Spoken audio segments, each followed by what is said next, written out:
Please like and subscribe to our channel and click the bell icon to get new video updates.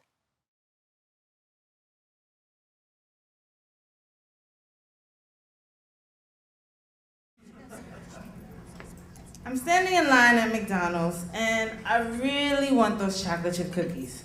I have like $2.39 in my pocket, and just as I'm about to order the cookies, I see the McFlurries. So I'm like, oh crap, now I want a McFlurry. I end up buying it, but I still wanted the cookies and I'm still online. So I call out to my friend sitting at a table near the cashier. Guys, do you have $1? They say no. Then about 4 people behind me, I hear, oh, I got $1. And I turn around and see this tall, dark, and handsome young man walk up to the front of the line. He gives me $1. I happily buy my cookies and sit with my friends. Now, he and his boys are 2 tables away, and they're all telling jokes, and me and my friends are all laughing at them. One of his boys decides to come over and talk to one of my girlfriends. And then he walks over to me, stuffing my face with chocolate chip cookies, and says, I see you putting my dollar to good use. I laughed. And that was the day I began my friendship with Samuel Jenkins. After that day in 2008, Samuel and I became really good friends. I liked hanging out with him because he's a good conversationalist and I'm a good listener. He's also extremely hilarious and I'm extremely sarcastic, so we have a lot of fun. He also never tried to flirt with me or hook me up with any of his boys, so that was a plus. That was a plus. And he was a very, very good friend to me. And I'm the type of person, as a girl, I believe that a guy and a girl can be just friends. No kissing, no flirting, no sexual activity. And Samuel was it for me, so I really enjoyed being around him. I really enjoyed being around Samuel. Sorry. Take your time.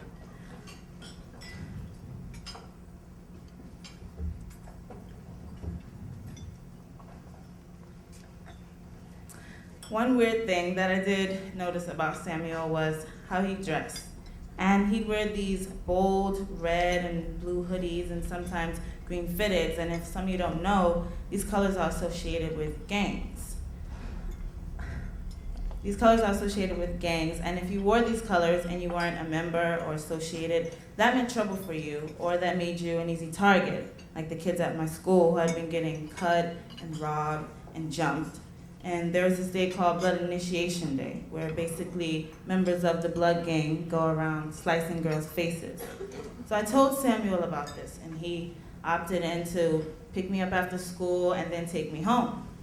I walk outside and I see him waiting for me, and he's wearing a red hoodie.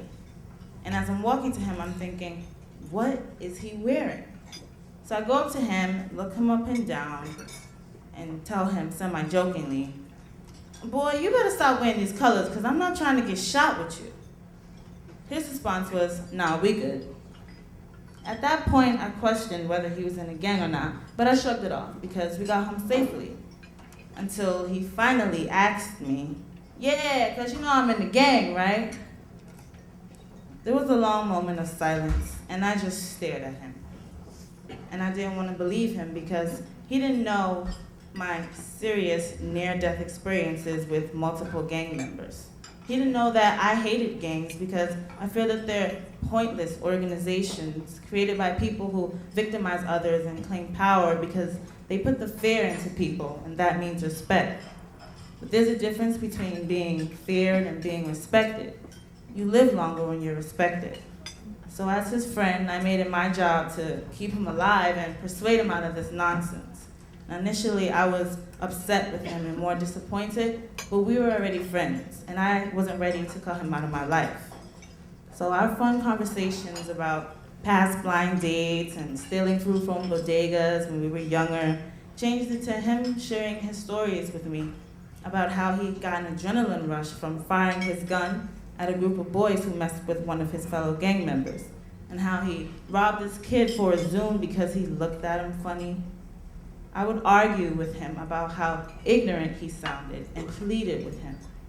Samuel, had I known from the beginning that you were in a gang, we would not be sitting here right now. I don't understand how someone as intelligent and generous as you can enjoy being in a gang. He just sat there with his head down, and he only apologized for not telling me earlier. And I kind of felt sorry for him, so I changed the conversation.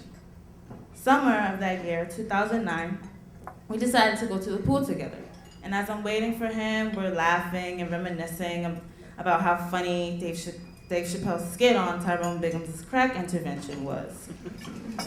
And out of nowhere, he says, "You know, I was gonna recruit you, right?" I wasn't finished laughing, but I just stopped. I've never been so furious, so fast in my life before. It was as if my heart was a volcano and it exploded, and all the lava shot straight up to my head. And it was more of a physical anger, not an expressive one where I curse him out or punch him in the face. And he saw that I was at a loss of words, so he continued trying to cover it up, saying, "But I didn't, because I got mad respect for you.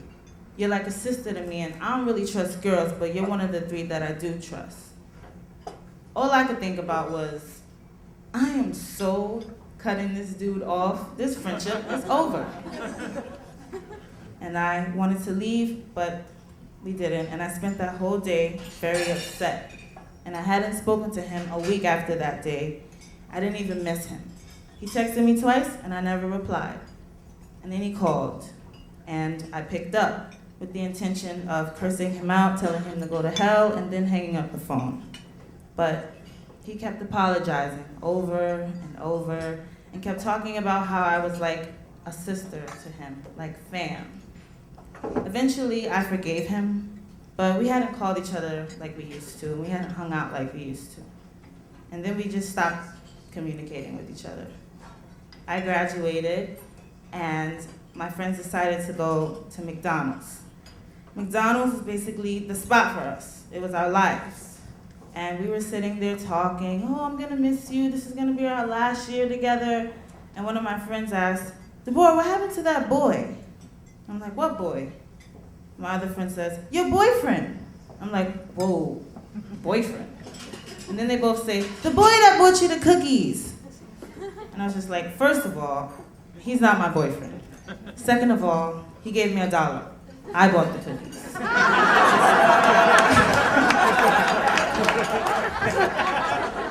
So after that, I couldn't stop thinking about him. So I was just thinking, well, it wouldn't hurt to text him. But then I realized that after you haven't spoken to someone in over a year and you text them, it's kind of like, who are you? So I decided to call him. And when I spoke to him, he sounded really good over the phone, really mature. And he told me that he left the city and he was in Pennsylvania working at a wood and bat factory. He told me, "I gotta get out of the city. I'm tired of the city life. I need a break, so I'm gonna be here for a while." And when he told me that, I just thought, wow, I miss him a lot now. But I'm proud of his attempt to change his life, and I feel like I had something to do with that. And the feeling was mutual because he also changed me, and I'm more of an understanding person. It's easier to judge someone than understand them, and that was hard for me to do in the beginning. So instead of judging him as a gang member, I understood him as a friend and as someone who felt that he was born into a gang, and I felt the need to change that.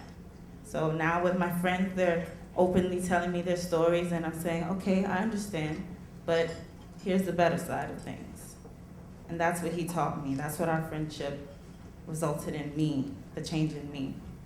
And and when he comes back, I hope he comes back, I plan on treating him to a day at McDonald's for some chocolate chip cookies.